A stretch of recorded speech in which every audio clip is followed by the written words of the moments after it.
اچھی صحبت، دین آدمی سیکھتا ہے، دین کی حقیقت سامنے آتی ہے، دین پہ چلنے کا شوق پیدا ہوتا ہے۔ ایسی مجالس یہ ہماری زندگی کی ضرورت ہے۔ ہمیں ہمیشہ آنے والوں کو اللہ کا شکر ادا کرنا چاہیے اور ہمیشہ اپنا اس احساس کو اور اس نیت کو سامنے رکھنا چاہیے کہ ہم آ رہے ہیں اپنی اصلاح کی خاطر۔ بس اوقات آدمی اچھی صحبت میں بیٹھتا ہے اور کورا رہتا ہے۔ بعض ایسے لوگ تھے جنہیں اللہ کے نبی جیسے ذات کی صحبت ملی ہے اور آپ کی صحبت میں آ کے بیٹھتے اور کچھ حاصل کر نہ پاتے۔ ان کے اندر کا نفاق ختم نہ ہوتا، گندگی کی گندگی ختم نہ ہوتی، اس سے بڑھ کر نیک صحبت کیا ہو؟ تو علماء نے فرمایا کہ صحبت تو بہت اچھی ہے، برسنے والا بارش کا پانی بہت مفید ہوتا ہے زمینوں کے لیے، لیکن ایک زمین ہے جو باغ کی زمین ہے، وہاں جب وہ بارش کے قطرے پڑتے ہیں تو پھل نکلتا ہے، پھول نکلتے ہیں، پودے اگتے ہیں، اور ایک ایسی زمین پر وہی بارش کا پانی جو چٹیل ہے، چٹان ہے، وہاں تو کوئی نہیں سبزہ ہو اور وہاں تو پھل پھول وغیرہ کوئی نہیں نکلتے۔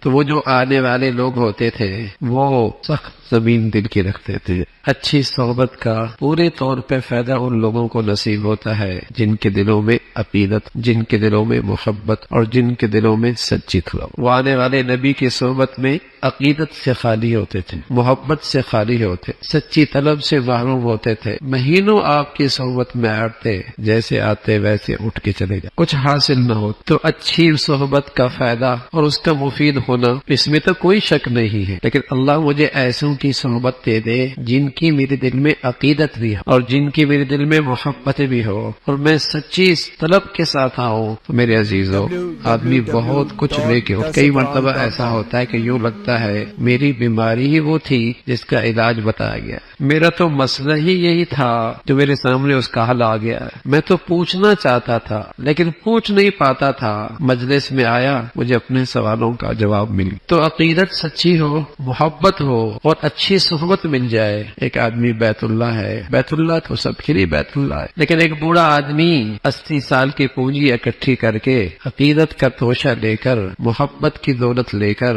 سچی طلب کے ساتھ بیت اللہ جاتا ہے اور زندگی میں ایک ہی مرتبہ حاضری ہوتی ہے اور ولی بن کے واپس لوٹ، اور ایک وہ ہے جو صبح شام وہاں ہوتا ہے، صبح شام اسے دیکھتا ہے اور مہینوں نہیں سالوں گزر جاتے ہیں، جیسی اس کی نوکری ختم ہو جاتی ہے اپنے علاقے میں آتا ہے، اسے نماز پڑھنے کی بھی توفیق نہیں ہوتی۔ فرق کیا ہے کہ وہ بوڑھا عقیدت لے کے آیا، محبت لے کے آیا، سچی طلب لے کے آیا، وہاں سے بہت کچھ پایا، اور دوسرا آدمی ایک رسمن وہاں کھڑا رہا، رسمن بیت اللہ کو دیکھتا رہا، ملازم کے طور پہ وہاں زندگی گزاری، بیت اللہ اس کے سامنے بھی رہا ہے، حاصل کچھ نہیں ہو۔ تو نیک صحبت ایک آدمی آتا ہے، اٹھتا بیٹھتا ہے نیکوں کے ساتھ، مہینے سال گزر جاتے ہیں اور بسا اوقات اس کی زندگی میں تبدیلی نہیں آتی، تو اس میں نیک صحبت کا اثر کوئی نہیں، اس میں نیک صحبت کا مسئلہ نہیں، اصل میرے دل کی وہ عقیدت ہے اور وہ محبت ہے اور وہ سچی طلب ہے، اگر وہ نصیب ہو جائے تو بہت کچھ مل جائے۔ اس لیے میرے عزیزو، آپ حضرات دور سے تشریف بھی لاتے ہیں، مجاہدہ بھی ہوتا ہے، مشقت بھی اٹھاتے ہیں، تو اس کا استحضار رہا کریں، اس کا استحضار رہا کریں، کیوں آ رہے ہیں؟ تاکہ جب ہم اٹھیں کچھ لے کے اٹھیں، کچھ لے کے اٹھیں، اور اگر ہمارا یہاں آنا مہینوں سے ہو رہا ہے، سالوں سے ہو رہا ہے، تو ہم احتساب کرتے رہیں کتنی بڑھوتری ہوئی ہے، کتنی بہتری ہوئی ہے، کتنی اللہ رب العزت کی فرمانبرداری پر آئی ہے۔